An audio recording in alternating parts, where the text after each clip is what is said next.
नमस्कार, आप देख रहे हैं अपना बिहार। आपके साथ मैं हूं शिप्रा झा और बुलेटिन की शुरुआत करेंगे बड़ी खबर के साथ। प्रशांत किशोर से जुड़ी बड़ी खबर है। प्रशांत किशोर को बड़ा झटका लगा है। जन सुराज की कोर कमेटी से 2 नेताओं ने इस्तीफा दे दिया। पूर्व सांसद मोनाजिर हसन ने इस्तीफा दिया है। इसके साथ ही पूर्व केंद्रीय मंत्री देवेंद्र प्रसाद यादव ने भी इस्तीफा दे दिया है। इस्तीफे की कॉपी प्रशांत किशोर को भेज दी गई है। इस्तीफा देने के बाद मोनाजिर हसन ने प्रशांत किशोर पर बड़ा हमला भी बोला। प्रशांत किशोर पर पार्टी को मजाक बनाकर रखने का आरोप लगाया और कहा बाघ और बकरी दोनों को एक साथ नहीं रख सकते हैं। कोर कमेटी में 151 लोगों को रख दिया। बिना पूछे बगैर कोर कमेटी में इन सभी को रखा गया है। सम्मान नहीं दे सकते तो अपमानित भी ना करें। प्रशांत किशोर का यही हाल रहा तो 2025 में 0 बटा सन्नाटा बचेगा। उनकी कंपनी आई-पैक वाले पार्टी चला रहे हैं। इसके साथ ही उन्होंने आरोप लगाया कि जनसुराज का बेड़ा गर्क आई-पैक वाले कर देंगे। प्रशांत किशोर मुसलमानों का वोट चाहते हैं लेकिन उन्हें ही मंच से कोसते हैं। हसन अपने दल में नाराज हैं और इन्होंने जनसुराज के कोर कमेटी पद से इस्तीफा दे दिया है। मोनाजिर जी, ऐसी नौबत क्यों आई कि आपको कोर कमेटी पद से इस्तीफा देना पड़ा? पहली बात ये कि कोर कमेटी में मुझको सम्मिलित किया जाएगा, इसका कॉन्फ्रेंस हमसे लिया ही नहीं गया। दूसरी बात ये कि 151 आदमी की कोर कमेटी बनती ही नहीं है। दुनिया की किसी पार्टी में 151 आदमी का कोर कमेटी नहीं बनता है। वर्किंग कमेटी बनता है, एग्जीक्यूटिव कमेटी बनता है, इन कोर कमेटी नहीं बनता है। तो आप 151 एक ही सफ में खड़े हो गए। महमूद वयार न कोई बंदा रहा न कोई बंदा नवाज। शेर बकरी को एक एक घाट पर पानी पिलाना चाहते हैं। आरोप लगता है कि कारपोरेट कल्चर है वहाँ। कारपोरेट कल्चर क्या, वहाँ कुछ है ही नहीं। कोई डेमोक्रेसी नाम की कोई चीज़ ही नहीं है। जब लोकतंत्र नहीं रहेगा पार्टी के अंदर, आंतरिक लोकतंत्र, इंटरनल डेमोक्रेसी, तो हम लोगों की ज़रूरत क्या? हम लोग को डिक्टेशन देगा जाके आई-पैक का लोग, जिसको 40,000 50,000 तनख्वाह देते हैं ये लोग। तो हम लोग को पार्टी में ज़रूरत क्या है? हमारे लेकिन आप कह रहे हैं कि लोकतंत्र वहाँ नहीं है, लेकिन प्रशांत किशोर कहते हैं कि बिहार में उनकी पार्टी विकल्प बनेगी। नहीं, विकल्प क्या बनेगी? तो वो तो स्थापना दिवस के दिन उन्होंने कहा था कि 24 में फैसला करें कि 25 में फैसला करें। वो कहते थे कि वोट हमको दीजिए चाहे नहीं दीजिए, जीतेंगे हमें। आप लोगों ने भी सुना होगा। तो उनका इस तरह का लहजा वो गवर्नमेंट से चूर है और इस सूरत हाल में कोई बहुत अच्छा रिजल्ट आने की उम्मीद हम नहीं रखते। बढ़ते हैं आगे। सीएम नीतीश कुमार एक बार फिर से यात्रा पर निकलने वाले हैं। सीएम नीतीश कुमार प्रगति यात्रा पर निकलने वाले हैं और 23 दिसंबर से सीएम की यात्रा की शुरुआत होने वाली है। पश्चिम चंपारण से मुख्यमंत्री नीतीश कुमार यात्रा की शुरुआत करेंगे और आपको बता दें कि पहले चरण में 28 दिसंबर तक नीतीश कुमार 5 जिलों की यात्रा करेंगे। 24 दिसंबर को नीतीश कुमार पूर्वी चंपारण में रहेंगे। 25 दिसंबर को क्रिसमस की छुट्टी रहेगी। 26 दिसंबर को नीतीश कुमार की यात्रा शिवहर और सीतामढ़ी में होगी। 27 दिसंबर को मुजफ्फरपुर में नीतीश कुमार की प्रगति यात्रा होगी। 28 दिसंबर को वैशाली में पहले चरण की यात्रा का समापन होगा। बुद्धि बटाई में नहीं मिलता, समझ का फेर है। अरे प्रगति यात्रा तो क्रमिक विकास का एक सूचक है और महिलाओं का योगदान तो 50% महिलाएं हैं, उनके योगदान को कौन नकार सकता है? तो जो परिवार की पार्टी है उसको विकास की यात्रा से क्या लेना देना? प्रगति यात्रा, समीक्षा बैठक, स्थल निरीक्षण, ये मानक होगा कि भविष्य की कार्य योजना क्या होगी, उस दिशा में एक मील का पत्थर साबित होगा। लोकसभा में one nation one election bill पेश कर दिया गया। केंद्रीय कानून मंत्री अर्जुन राम मेघवाल ने बिल को पेश किया है। बिल का कांग्रेस, टीएमसी, समाजवादी पार्टी ने विरोध किया। विपक्ष की आपत्ति के बाद कानून मंत्री ने बिल को जेपीसी यानी संयुक्त संसदीय कमेटी में भेजने का प्रस्ताव रखा है। इस प्रस्ताव के बाद one nation one election bill को जेपीसी में भेजा गया। इसके बाद लोकसभा में बिल को स्वीकार करने के लिए 2 बार वोटिंग हुई। बिल को स्वीकार करने के पक्ष में 269 मत मिले। बिल को स्वीकार नहीं करने के पक्ष में 198 वोट डाले गए। वहीं वन नेशन वन इलेक्शन को बिहार बीजेपी के अध्यक्ष दिलीप जायसवाल ने देश हित में बताया है। उन्होंने कहा कि इससे देशवासियों का लाखों करोड़ों रुपया बचेगा। सरकार स्थिर होकर काम कर सकेगी। हमारा एजेंडा है कि हम देश में कैसे विकसित देश बना सकते हैं। One nation one election bill आने से सबसे बड़ा फायदा देशवासी को होगा कि लाखों करोड़ रुपए का खर्च बचेगा पूरे देश में। दूसरा, पॉलिटिकल लीडर सालों भर इलेक्शन ही लड़वाते रहते हैं। सभी दल के नेताओं को जो है सिर्फ एक ही काम रहता है, इलेक्शन लड़ाओ, इलेक्शन लड़ाओ।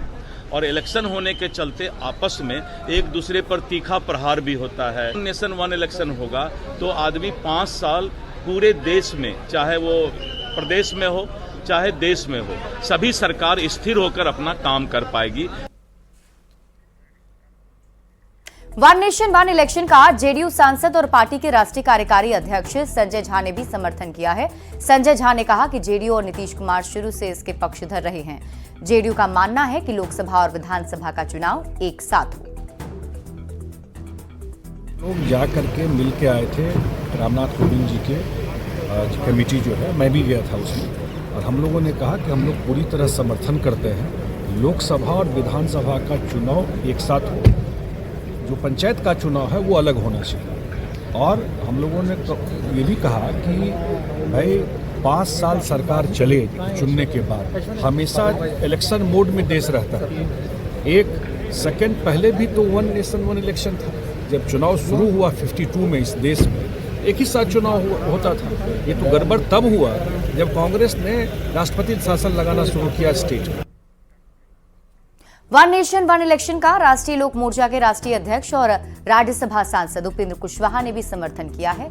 उन्होंने कहा कि इसे लागू होने से देश को बहुत ही फायदा होगा, समय और पैसे का भी बचाव होगा।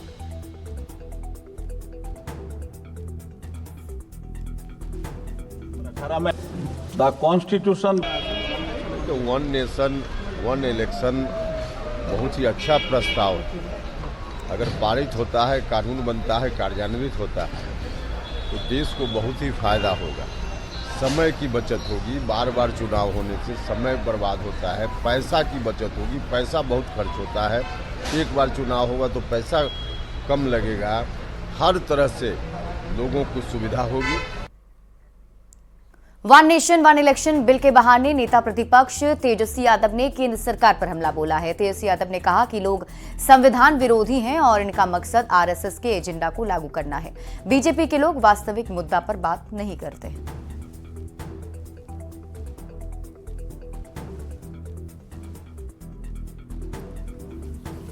राज्यों का चुनाव एक साथ नहीं करा सकता।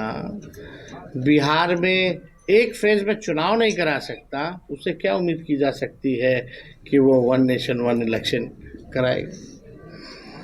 मैं तो सवाल, बिहार का चुनाव आप लोग भी जानते हैं कि एक बार में ही होता है ना, राज्य और दूसरे राज्य का तो होता नहीं है। जब बिहार का समय होता है तो भी अलग अलग फेज क्यों, एक फेज क्यों नहीं, ये तो सवाल बनता है। तो ये सब देखिए, केवल आरएसएस के एजेंडे को लागू करना है और ये केवल हमसे मैं सीमित रहना चाहते, केवल जो हो यही रहे, मोदी जी रहे।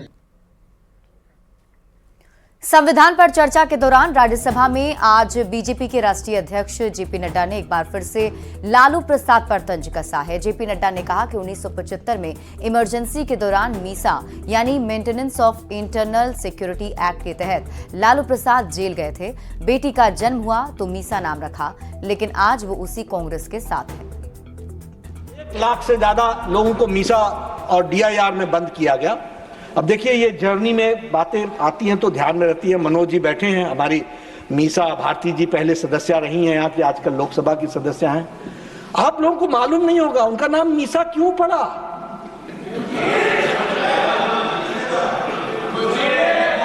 मैं छात्र था, I was the student of intermediate at that point of time in Patna.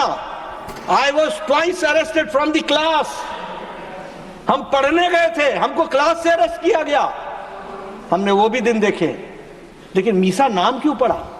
इसलिए क्योंकि लालू जी जब मीसा बहन पैदा हुई तो वो जेल में थे, मीसा में बंद थे, maintenance of internal security act में बंद थे। आज ठीक है, साथ साथ है, समय का फेर है, ये भी ग्लोरियस जर्नी का पार्ट है। अब जेपी नड्डा के बयान पर सियासत सुलग गई है। एक तरफ एनडीए ने बयान के बहाने लालू प्रसाद और कांग्रेस के रिश्ते पर चुटकी ली है, तो दूसरी तरफ आरजेडी ने बीजेपी के राष्ट्रीय अध्यक्ष पर हमला बोला है।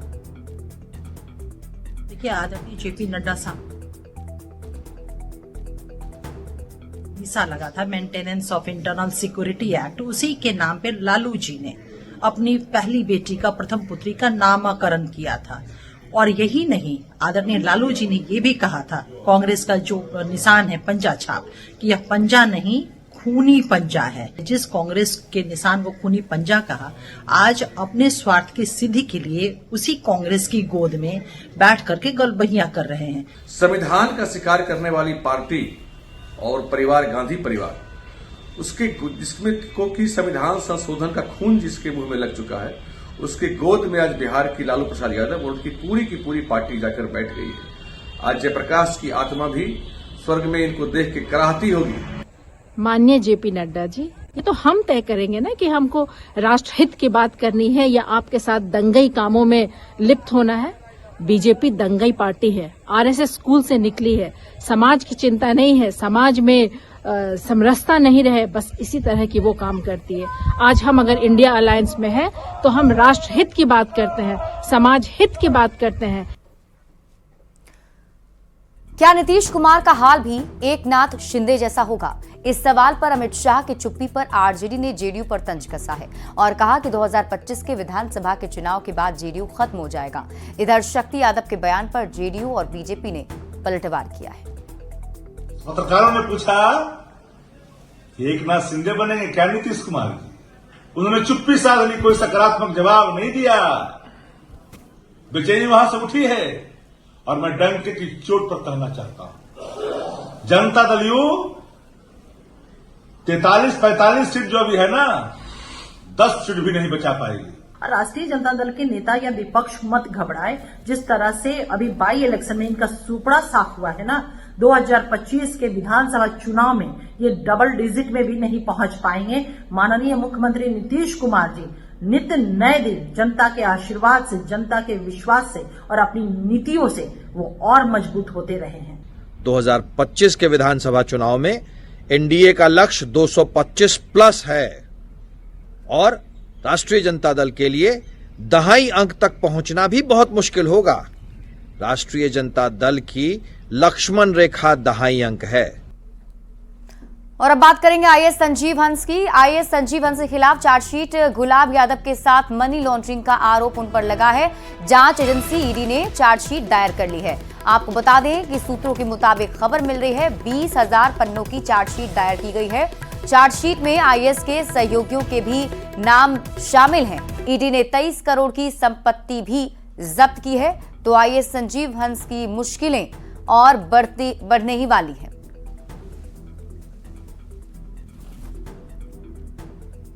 भागलपुर से आपको बड़ी खबर बता दें, सृजन घोटाले में बड़ी कार्रवाई हुई। सतीश कुमार झा को सीबीआई ने पकड़ा है। गाजियाबाद से सतीश कुमार गिरफ्तार किया गया। कोऑपरेटिव सोसाइटी में अधिकारी थे। 2022 से फरार चल रहे थे सतीश कुमार, जिनकी गिरफ्तारी हुई है। कल पटना सीबीआई कोर्ट में पेशी की जाएगी। तो सृजन घोटाला मामले से जुड़ी बड़ी खबर सामने आ रही है। कोऑपरेटिव सोसाइटी में अधिकारी के पद पर तैनात गिरफ्तार किया गया है। 2022 से ही फरार चल रहे थे, उसके बाद गिरफ्तारी हुई।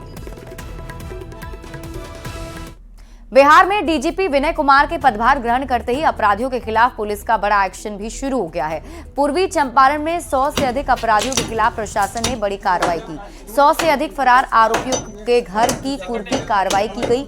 एक साथ 100 से अधिक फरार अपराधियों के घर कुर्की की कार्रवाई को लेकर पुलिस जेसीबी लेकर दस्तक दी है। एसपी स्वर्ण प्रभात ने कहा कि पूरे जिले में फरार अपराधियों के खिलाफ बड़ी कार्रवाई की जा रही है। एक साथ पूरे जिले में 100 से अधिक अपराधियों को चिन्हित कर कुर्की जब्ती की जा रही है। नए कानून में यह प्रावधान भी है कि वैसे अपराधी जिन्होंने अपराध करके संपत्ति अर्जित की है, उनकी संपत्ति को भी अटैच किया जाए।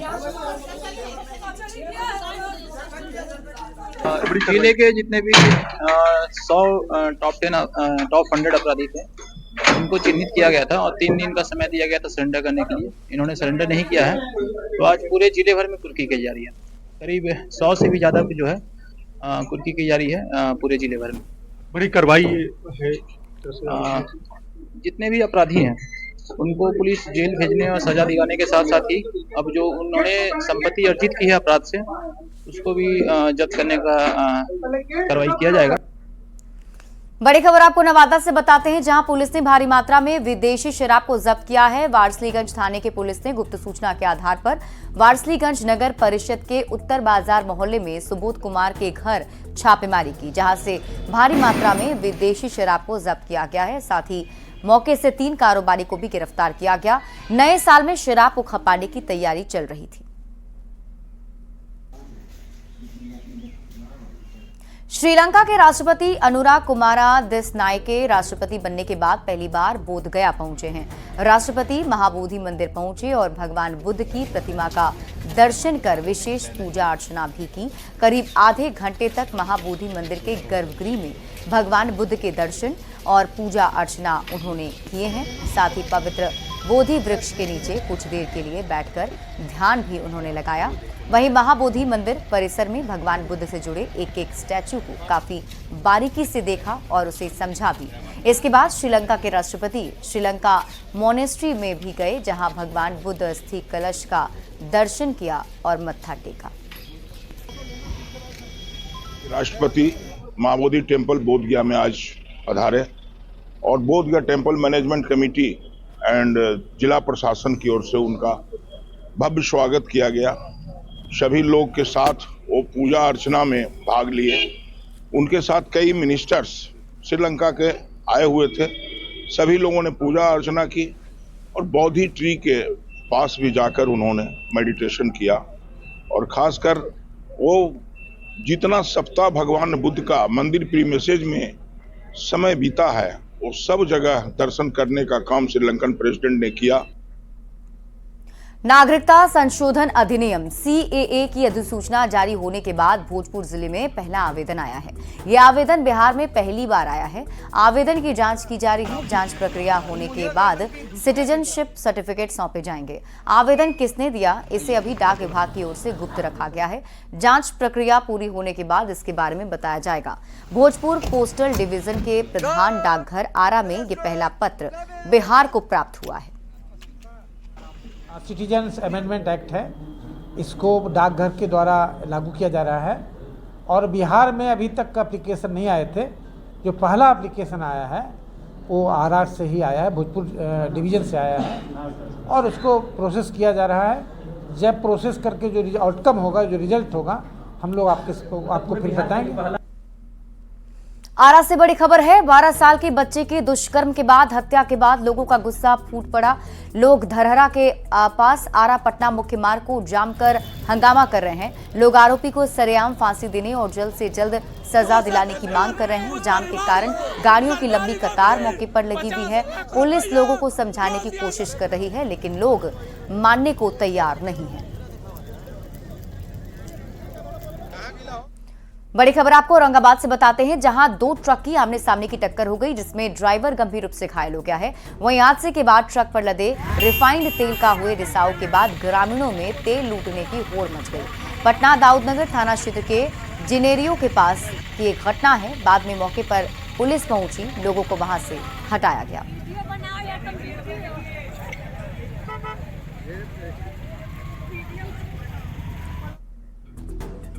और फिलहाल इस बुलेटिन में अभी के लिए बस इतना ही। आप देखते रहिए न्यूज़ 18 बिहार झारखंड।